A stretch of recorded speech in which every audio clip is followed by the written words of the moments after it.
Welcome to Car Talk. This is not talking about cars, this is talking inside of a car. Today's talk is about setting realistic expectations for what people are actually capable of. And I mean that with yourself, with your circle around you, as well as with your children. Now, I'm not telling people to be a Debbie Downer and tell your kids or your spouse or your parents or your friends that they can't do what it is they really want to do in their life.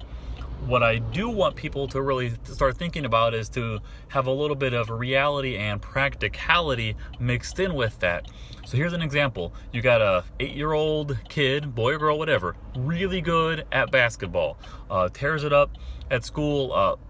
Everyone is really inferior at that level to your kid in basketball. And they say they want to be the next LeBron James. The reality of that is pretty unlikely, because to be the best in the world at something is a pretty high goal to set for yourself, and for most people, wildly unrealistic.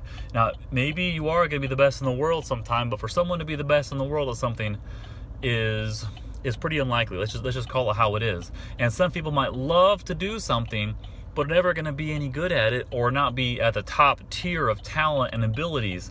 Sure, you can practice, you can work on things, you can hire coaches and mentors and all this stuff, and you might raise your bar a little bit. You might take from a 3 to a 4 on a scale of 10, but you're never going to become a 10. And that's just reality. People are good at all different things, and people that suck at some things are really good at other things. Some people are really good at just a couple things and suck at everything else. I think I'm one of those people. But if you go with your strengths and work around or ignore your weaknesses, don't spend a whole lot of time trying to work on weaknesses and work with your strengths, you might have a chance to actually reach some of these goals. But to do that, you have to be real with yourself, you have to be real with your circle around you, and you have to be real with your kids. And sometimes you do have to give it to someone a little bit straight. You're probably not going to be Andrea Bocelli, even though you love to sing. And that's just how it goes. So you got to be real.